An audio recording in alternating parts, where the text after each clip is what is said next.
Welcome to the deep dive. Today, we're plunging into something truly monumental, the transformation of software itself. We're talking about a shift so profound, it arguably hasn't happened on this scale in, 70 years? And it's all being driven by AI. It's fundamentally changing not just how we interact with computers, but maybe more importantly, how we actually program them. We're kind of moving through these distinct, pretty fascinating phases in software development. Yeah, absolutely. And our mission for this deep dive really is to understand these different software paradigms, Yeah. explore their implications, which are huge, and grasp how they're reshaping, well, everything from development to just our daily interactions. What makes this so compelling is that we are absolutely in an extremely unique and very interesting time. There's just a massive amount of software to write right now and maybe even more to rewrite. Okay, so to really get our heads around this huge shift, where do we start? Maybe with what we know. Let's talk about software 1.0. This is the traditional stuff, right? Human written code, the kind you see everywhere, like Tesla's autopilot. Initially, that relied heavily on C++ code, countless lines of it.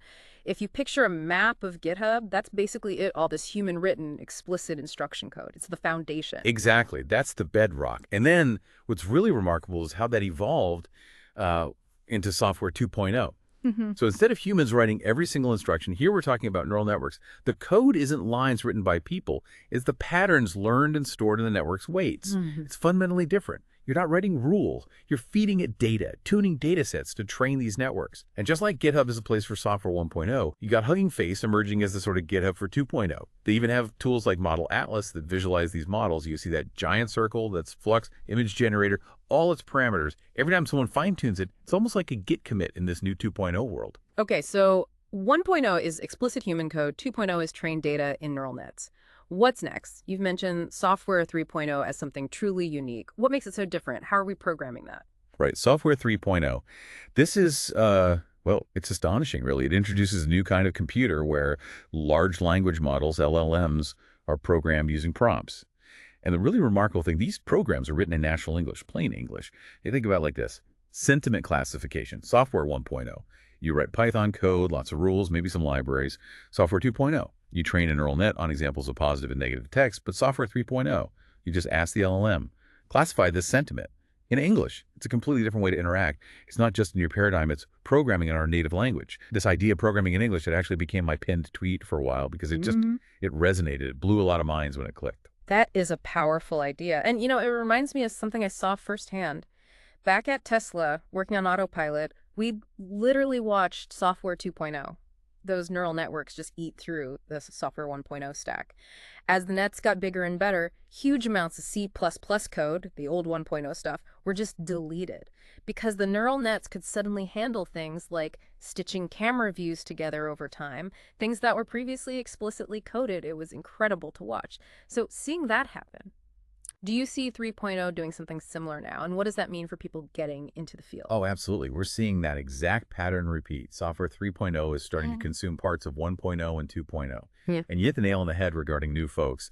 If you're coming into the industry now, you have to be fluent in all three. 1, 2, and 3. Each has its own, slight pros and cons. You'll constantly be making these fluid decisions. Okay, this piece of functionality, sure, I write explicit code, train a model, or just prompt an LLM. Being able to move between those is going to be essential. That fluidity really sounds like the key skill, knowing which tool fits the job best at any given moment. Okay, so thinking about these new LLMs, these 3.0 systems, it helps to use analogies. Andrew Ng's famous line, AI is the new electricity. Looking at LLMs, they definitely seem to share some properties with utilities, don't they? They absolutely do. It's a strong analogy in some ways. You've got the LLM labs, OpenAI, Gemini, Anthropic spending enormous amounts of CapEx, capital expenditure, to train the models. That's like building the power grid. And then there's the OPEX, the operational cost, to serve that intelligence over APIs. That's the metered access, where we pay per million tokens processed. And we have utility-like demands, right? We need low latency, high uptime, consistent quality. It has to just work. There's even something like a transfer switch. With electricity, you're usually stuck with one provider. But with LLMs, tools like OpenRouter let you switch providers easily. because it's software. And we've even seen this recently when a major LLM goes down. It feels like an intelligence brownout. It's like Yeah. the voltage dropping on the grid. The whole planet literally just gets dumber for a bit. It's quite striking. Yeah, the planet gets dumber. It's a memorable image. But okay, Oh, they aren't just like utilities. When you look closer, there are also these parallels with semiconductor fabs, those giant chip manufacturing plants. that's another good angle, yeah. The CapEx, again, is huge, similar to building a fab. There are these deep tech trees, lots of R&D secrets, all getting concentrated within these LLM labs.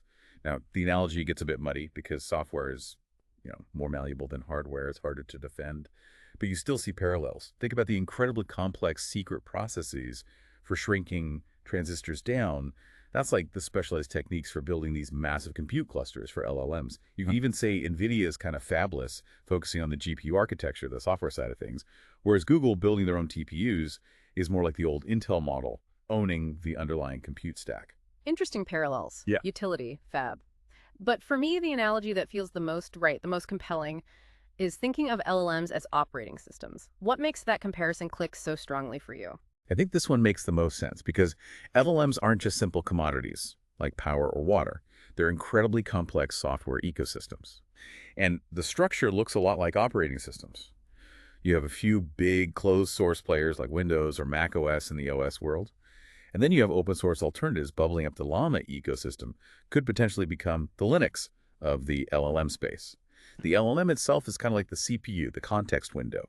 That's like your RAM, your memory. It orchestrates everything to solve problems. Think about apps. You can run VS Code on Windows, Mac, or Linux, right? Similarly, you can run an LLM-powered app like Cursor using different backend providers, GPT, Claude, Gemini. It's the same app, different OS. It really does feel like a totally new layer of computing. And you made this fascinating point comparing it to the 1960s-ish era for LLMs. Can you unpack that a bit? Yeah, absolutely. Right now, LLM compute is still really expensive. So these powerful models are centralized mostly in the cloud. We're all basically interacting as thin clients over the network. It's like time sharing on a mainframe back in the day. We haven't really had the personal computing revolution for LLMs yet, where everyone has powerful models running locally. Although things like Mac Minis being surprisingly good for certain LLMs, especially memory-heavy tasks, might be an early flicker of that. And when you talk directly to an LLM via text, it feels exactly like using a terminal interface to an old operating system. There isn't really a universal graphical user interface, a GUI, for general LLM tasks yet, only within specific apps. What's also really interesting is how this tech diffused. Usually big tech starts with government, then corporations, then consumers. Cost, complexity. But LLMs, it's been flipped. Consumers jumped on it first, using it for everything. Corporations and governments are actually playing catch-up, so kind of redoing the whole history of computing, but this time it started in everyone's hands. It's incredible, right? These capabilities just beam down almost overnight. Okay, so before we get into how we actually program these things, we need to grapple with their unique psychology. You've called them stochastic simulations of people. What exactly do you mean by that? Right, because they learned from just unbelievable amounts of human text and data. They developed this emergent psychology. It's surprisingly human-like in some ways, but also distinctly alien. On the superpower side, they have this encyclopedic knowledge and memory. It's vast, far beyond any single human. Think of the movie Rain Man, Dustin Hoffman's character.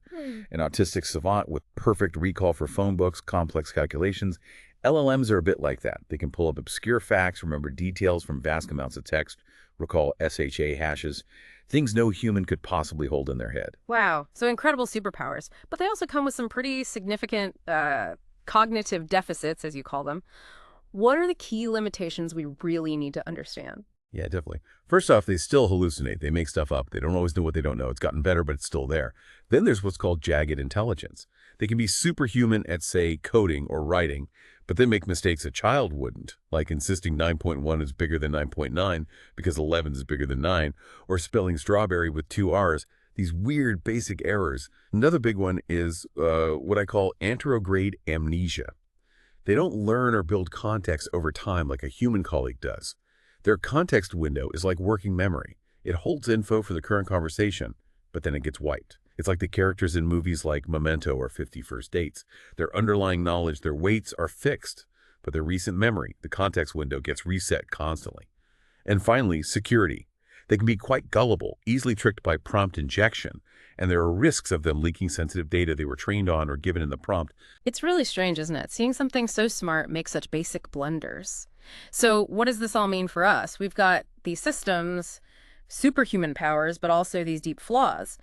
The big challenge then is how do we actually program them effectively? How do we work around the flaws and leverage the strengths? Exactly. And that right there points us towards where the biggest opportunities are right now.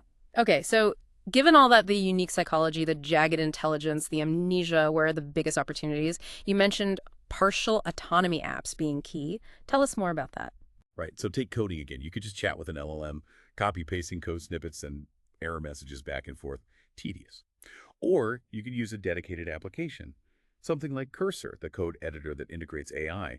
These apps are great early examples because they handle a lot under the hood. Managing the context, what code the LLM needs to see, orchestrating calls to different models, maybe one for understanding code, one for generating, one for applying changes, handling the diffs. And crucially, this is often missed, they provide an application-specific GUI, a graphical interface. You don't just want to talk to the LLM in text all day. Reading diffs as pure text is slow, effortful, but seeing changes visually red for deleted, green for added, and just hitting Command plus Y to accept or Command plus N to reject, that's much faster. The GUI lets humans audit these sometimes wrong systems very quickly. Another key thing is what I call the autonomy slider. In Cursor, you can have it do tiny things like tap completion, or bigger things like changing a whole chunk of code with Command plus K, or a whole file with Command plus L, or even try to refactor the entire repo with Command plus I. You, the user, control how much autonomy you give the LLM. Perplexity, the AI search engine, does something similar. You can do a quick search or ask for a deeper, more comprehensive research report, different levels of autonomy. Ah, okay. So it's this dance, this collaboration. The AI generates possibilities, the human verifies and guides. And the goal is just making that loop generate, verify as fast as possible. Couldn't agree more. That's the core loop. And there are two main ways to speed it up. First, make verification faster. GUIs are huge here. Leveraging our human computer vision GPU, as I like to call it, the visual processing power in our heads, is way faster than reading text. Second, you have to keep the AI on a leash. You know, there's a lot of hype about fully autonomous agents, but honestly, getting a 10,000-line code diff dumped on you isn't helpful. You still have to review it. You're the bottleneck. So it's better to work in smaller, manageable chunks. Be more specific, more concrete in your prompts.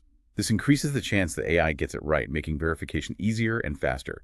Think about education. Instead of just letting an LLM teach physics freestyle where it might go off the rails, you could have two apps.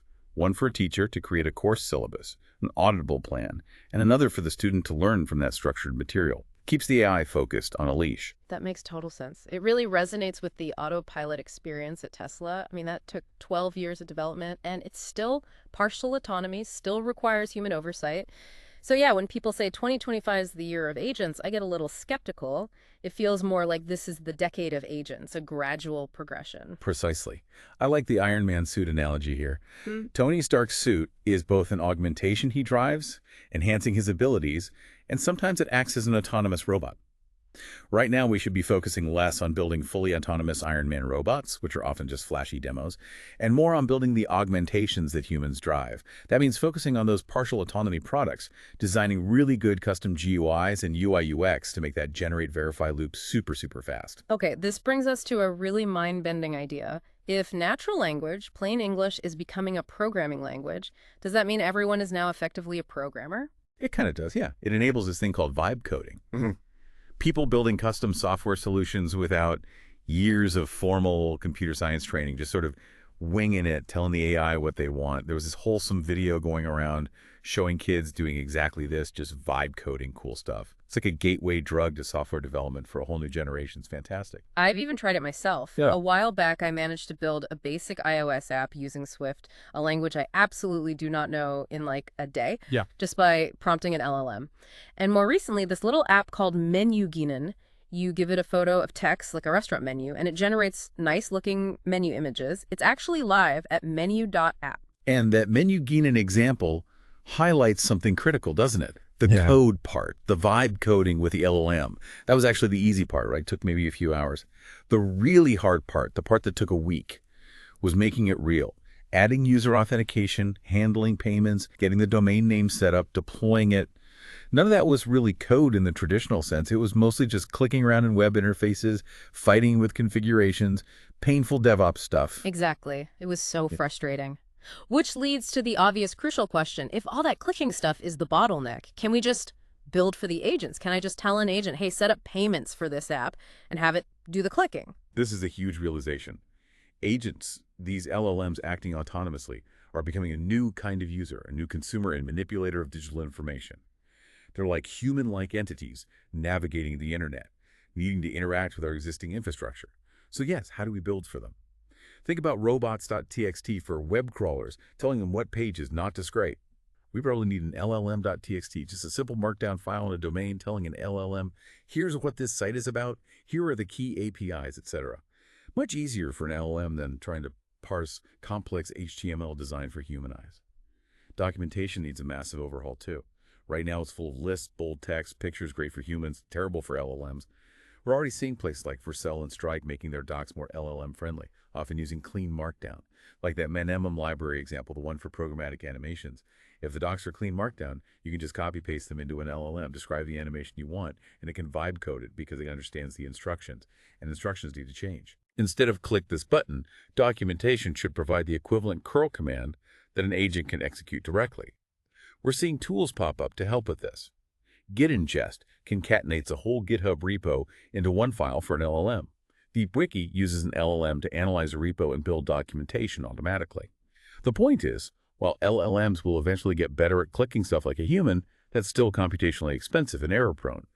Meeting them halfway, making our digital infrastructure more agent-friendly, is incredibly valuable right now. Wow, what an incredible landscape we've covered.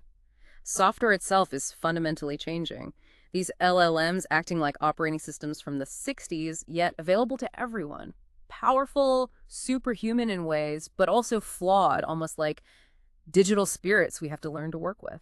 Exactly. And the opportunities arising from this are just immense. There's so much code to be rewritten using these new paradigms. There's a huge need for these partial autonomy products, focusing on that rapid human verification loop. And critically, we need to start thinking about building our digital infrastructure specifically for agents, not just for humans. Yeah, circling back to the Iron Man suit idea, it feels like the big question for the next decade is how far that autonomy slider moves from left to right. How much control do we cede? How fast can we make that human AI loop? It really makes you think.